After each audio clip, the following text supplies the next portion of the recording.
Em primeira mão, o relato de Nájila Trindade Mendes de Souza, que hoje passou a ser representada pelo advogado Danilo Garcia Andrade.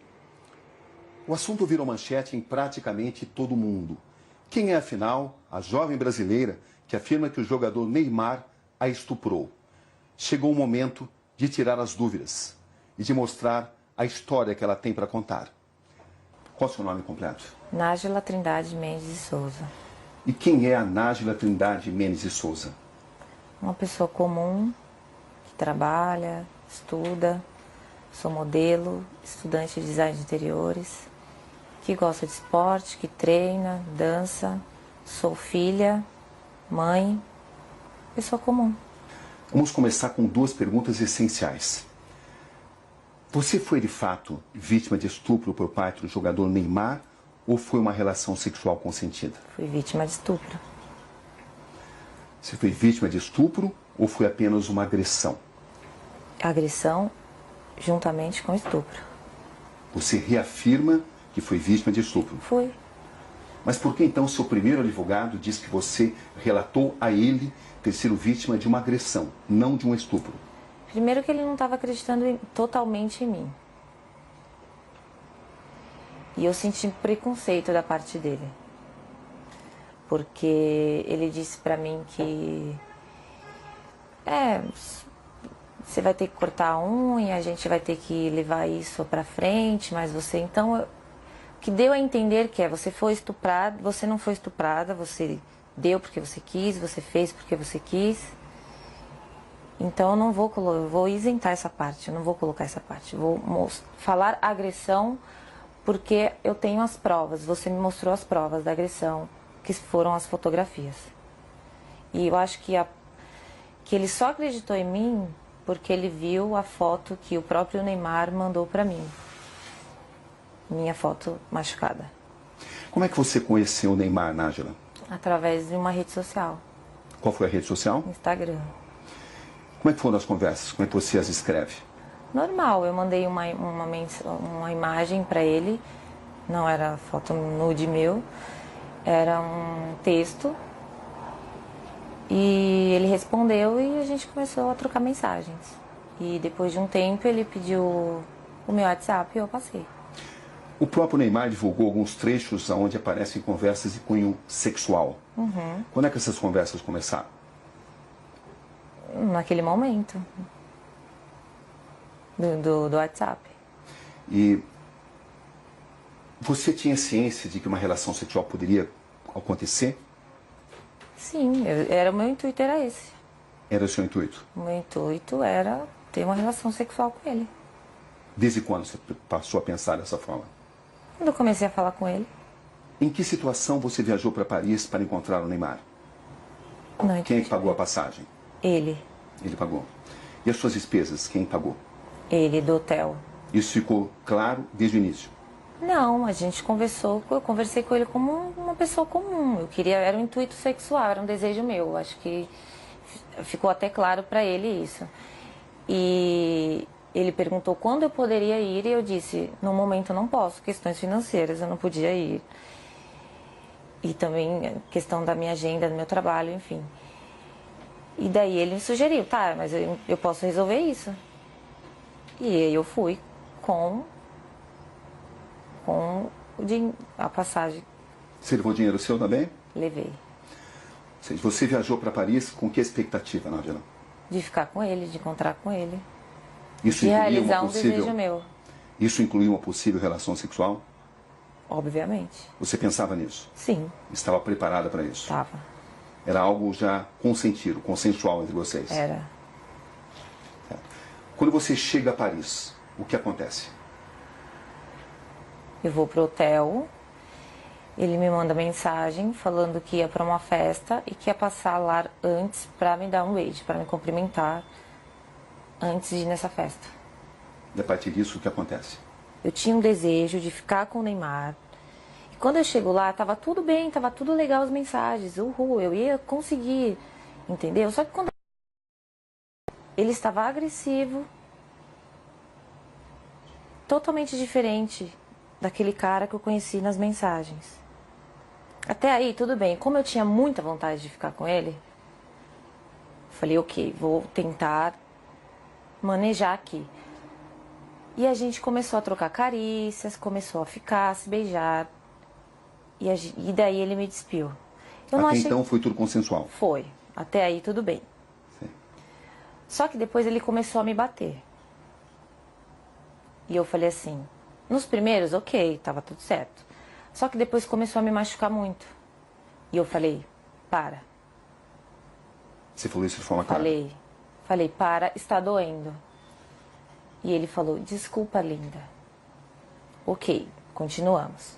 Deitados na cama, rolando e tal. Eu falei, você trouxe preservativo? Porque eu não tenho. E ele disse, não. Eu falei, então não vai acontecer nada além disso. Porque não podemos. Qual foi a resposta dele? Ele não respondeu nada. E a gente continuou. E ele me virou, cometeu o ato, e eu pedi para ele parar. Enquanto ele cometia o ato, ele continuava batendo na minha bunda violentamente. E depois eu girei. Foi tudo muito rápido, questão de segundos, e me retirei. Foi isso que aconteceu. Você está totalmente convencida que conseguiu mostrar a ele que você não queria, não desejava mais a relação sexual? Eu falei, para. Não, para. Eu falei. E ele nunca disse nada a você? Ele não se comunicava muito. Ele só agia. Ou seja, você estava preparada para uma relação sexual consensual? Estava. E quando é que essa relação sexual consensual se transformou, na sua visão, em um ato de estupro? A partir do momento que ele se tornou agressivo, a partir do momento que eu perguntei para ele se ele tinha levado o preservativo, que eu não tinha, e ele falou que não, e eu falei para ele, então não podemos. Então só vamos trocar carícia, vamos continuar aqui. E ele concordou, com o silêncio eu entendi como concordância. E quando ele me virou, ele já foi cometendo ato. Então assim, ele não entrou em um acordo comigo. Não, eu não trouxe, mas eu tô afim, eu quero. Não, ele ficou calado. Então para mim, ele tinha entendido que não poderíamos ir além daquilo do que já estávamos fazendo. Ele te obrigou a manter relação sexual? A partir do momento que ele me segurou violentamente me batendo, ele estava me obrigando a ficar ali naquele lugar. Sem uso de preservativo? Sem uso de preservativo. Foi assim que aconteceu a relação sexual? Foi assim que aconteceu. Depois, quando eu saí da cama, quando eu me levantei e fui pro banheiro, eu fiquei, não acreditei, foi tipo uma decepção. E eu fiquei estarrecida, então assim, eu não consegui falar nada pra ele. Não consegui xingar, não consegui chorar, não consegui falar nada. Eu só fiquei em estado de choque, assim. E depois ele levantou, foi pro banheiro, e quando ele entrou por uma porta, eu saí por outra. Você manteve várias mensagens com o Neymar, mesmo depois desse acontecimento, dia 15? Mantive. Por que você continuou conversando com alguém que a estuprou? Porque primeiro que eu tive que assimilar tudo. Todo o acontecimento. E quando ele saiu do quarto, e eu comecei a entender tudo o que tinha acontecido comigo, e como ele foi estúpido, como ele foi ruim, como ele me violou e me violentou, eu quis fazer justiça. Porque eu não acho que só porque eu estava afim de ficar com ele, ele tinha o direito de fazer aquilo comigo. Então, no primeiro momento, eu não consegui reagir devido aos traumas. E depois eu sabia que se eu não falasse com ele normalmente, fingindo que eu não tinha entendido o que aconteceu, ele não iria mais falar comigo. Eu não teria como provar o que ele fez comigo. O pai do Neymar relata que sofreu uma tentativa de extorsão. Da minha parte, não. Você ficou sabendo disso? Fiquei. Que os seus primeiros advogados tentaram extorquí-lo. Você ficou sabendo disso? Fiquei. E eu comecei a desconfiar disso no momento que ele não deixava dar queixa.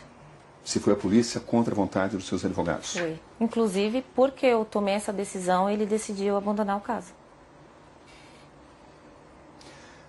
Você tinha conhecimento de que tinha sido pedido uma indenização ao Neymar e ao pai dele? Não. Ele falou que ia fazer uma reunião com os advogados dele, que era para falar, levar até eles o que estava acontecendo. Entendeu? Você tinha expectativa de receber uma compensação financeira? Não. Eu quero justiça. Ele me fez muito mal e eu estou muito traumatizada até hoje por isso. O que você espera exatamente desse caso? Eu quero que ele pague pelo que ele fez. Você tem consciência do que isso pode representar para o Neymar, Nádia? Eu tenho consciência do que o que aconteceu representa para mim. Uma questão de honra, entendeu? Ele não precisava ter feito aquilo comigo. Não precisava, eu já estava ali para isso, para aquilo. Era um desejo meu, eu sou livre, desimpedida, nós iríamos ficar, eu ia voltar para casa e está tudo certo. Qual é exatamente a sua situação financeira, Nádia, para esclarecer? É verdade que você tem uma dívida de 26 mil e está sofrendo uma ação de despejo? A ação de despejo eu não estava sofrendo até o meu nome vir a público. Né? Então, mas eu tinha um acordo sim para fazer, eu deixei acumular, minha única dívida, e do colégio que eu estava estudando, que por motivos pessoais eu tranquei. É verdade que você deve 4 mil reais ao colégio onde você estudava, à faculdade? É verdade. As pessoas têm usado essas informações para alegar que você queria resolver a sua situação financeira. Você tem consciência disso, né? Tem. Eu fiquei sabendo, mas olha... Como é que você reage a isso? Eu acho que teria uma forma mais fácil e mais rápida do que todo esse auê, todo esse escândalo. Eu acho que eu não preciso disso. E até o Neymar para poder conseguir dinheiro. Tem muitos trabalhos, muitas coisas para fazer. Eu não ia me expor dessa forma. Não tem lógica, não tem sentido. Para arrancar dinheiro do Neymar. Desculpa, não preciso disso. E você vai ver novas revelações da entrevista a Roberto Cabrini no Conexão Repórter.